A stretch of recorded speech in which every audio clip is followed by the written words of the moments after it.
Well, the girls and I, we are in Bartow, Florida. I've been here before, and I'm not going to be able to take the unit. I know, right? So I got here at 4:45. They close at 5. And she says, go ahead and hook up to it. I'll sign your paperwork. I'll wait on you. Can't get the landing gear to work. I can't get the power. There's no power to the control unit, the control pad of the landing gear. So I go in and I go, yeah, a couple of problems. All of the tires are real low on air, and I can't get the landing gear out. So they bring out a jump box. The service guy brings out a jump box, and he can't get it to go either. Then he starts poking around and looking. The control box that sends power to the control panel is missing. It's just gone. And they have no idea how long it would take to get a new control panel, because I told them, hey, if you want, I can wait overnight, and if you guys thought it's something that you could do within the morning. She says, no. She says, I have no idea how long it would take to get a control box in, so I'm gonna leave without the unit.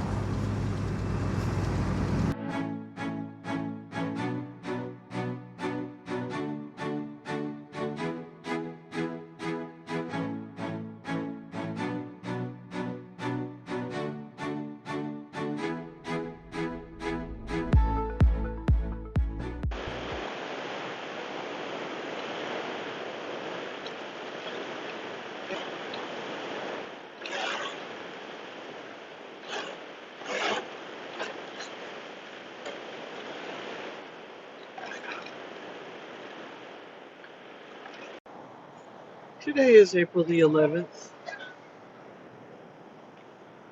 I don't know how to pronounce the name of the town of where I'm at. Let me look on the receipt. Panasofkey, Florida. Lake Panasofkey, Florida.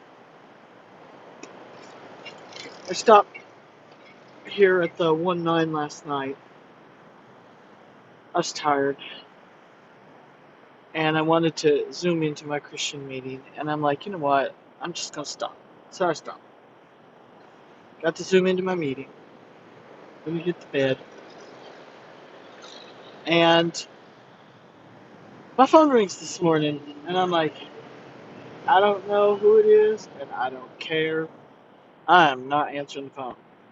I found out later it was my traffic manager, and I called her and I said, "Yeah, my phone rang," and I'm like, I don't, I wasn't, I didn't." She goes, "You didn't care," and I went, "No." I said, "I wasn't going to say that, but now that you did, oh yeah." But before I called my traffic manager, I had been on the phone with my mentor. My mentor called me and he goes, "I don't know how you do it." He says, "I don't know how you've been managing to drive in the rain with no windshield wipers." He says, "I'm in Jacksonville, Florida. It is pouring down buckets. I'm doing 40 miles an hour and I can't see." And I'm going, I mean, the Rain-X helps, but I need my windshield wipers. So I'm telling you all of this because I was sending out my morning greeting to my peeps. And one of my peeps sends me a message back and he goes, "Reach out to C Farmer. He's down in that area. He may be able to help you." And I don't want to bug anybody, so I'm like, yeah, I'm okay, good, thank you, but no, I'm not gonna ask for help. I don't want to bother people. See, Farmer reached out to me. Says, "Where you at? What you doing? What's going on?" He goes, "All right, I'm 2 hours south of you. I'm heading your way. I'll be there." Thank you. So I'm waiting on C Farmer to get here. The rain has passed since, and it is starting to get warm and humid. But I'm like, there's too much bad weather for me to risk driving right now without windshield wipers working properly. So we're just sitting it out, waiting for Sea Farmer.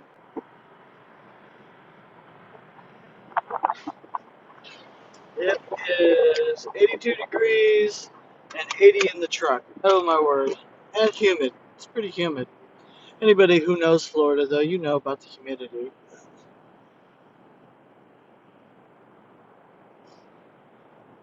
And true to form, that weather, yeah, that was. I got a free shower walking across the parking lot to the truck stop just to go inside a little while ago.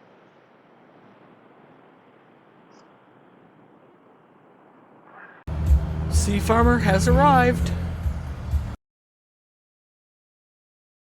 Alrighty, folks, I'm rolling. There wasn't really a lot he could do with the truck on account of really trying to find out what's going on with it. Involves a lot of disassembly. But he did reposition the wiper blades and tighten some bolts down and loosen some others up a little. And so that hopefully I've got windshield wipers at least to get me back up to Indiana. He said we're both heading in the same direction for a little bit. He said he'd follow me in case I ran into any other problems. And I told him, I said, yeah, my check engine light came on, and he put a code reader on it. And I'm like, you found out what is going on with my truck as far as why the check engine light came on and what's needed? And I'm like, I don't have the money for this. And he says, if you don't mind, I'll contact the dealership and find the part for you. And next time we're both in an area, I can change it out for you. And I'm like, I told him, I'm like, I'm not big on asking for help, but since you volunteered, I'll take all the help I can get. So, but he's just going to follow me for a little bit and make sure my truck's running good. So that's the update for now. Whew, it's good to be in the air conditioning.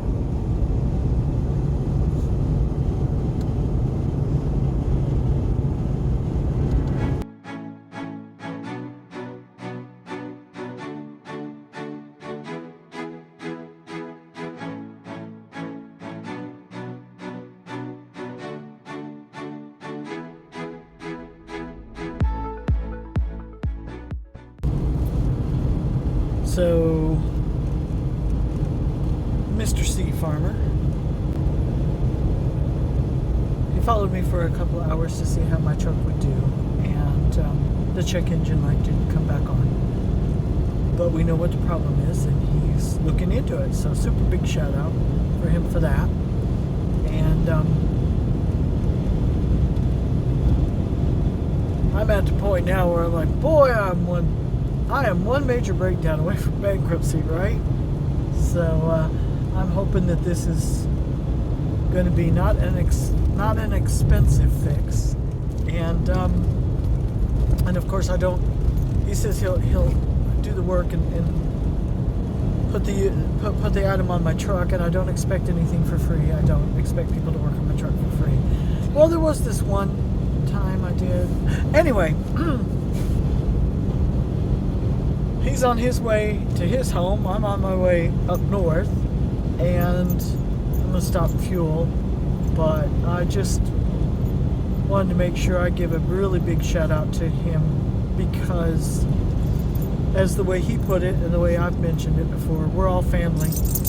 And we're an RV transport family, and we got to look out for each other. And there's not much I can do, but if there's something I can do, I don't mind helping. I'm just not real capable at a lot, but it's good to be able to count on people and know that people can help you out. So I can't say enough about how awesome it is to have people come to your rescue. I also have to give credit where credit is due, and another shout out goes to David, and you know who you are. I had messaged a few of my people this morning to let them know that I'm kind of like having a windshield wiper issue, and David happened to know where Sea Farmer was, so David reached out to Sea Farmer, and then Sea Farmer reached out to me. So thank you, David. And of course, I just got off the phone with him. I had to call him and extra thank him. I'm like, thank you for looking out for me. Thank you for taking care of this little old lady. I didn't say that, but that's how I feel. So I'm like, thank you for taking care of this little old lady. So. This is how legends are made.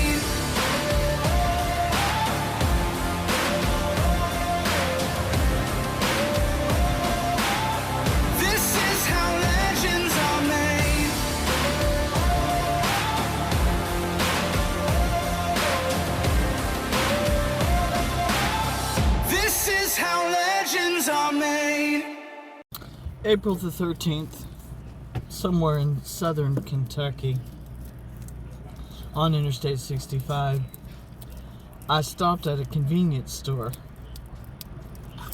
and needed to get cheese, put Squirt's pill in. So I go in, I know, and I tell the cashier, I said, I've got a hot water, I have an ice water, and these two cheeses. And then I just kind of stopped for a minute and I let it marinate and I went, cheeses? Did I just say cheeses? She thought that was hilarious. And I'm like, oh my goodness. So I'm going to put Squirt's pill in one of these cheeses. And then we're heading on down the road. We're actually heading up north to Elkhart. Get my windshield wipers looked at again. Can't take me anywhere.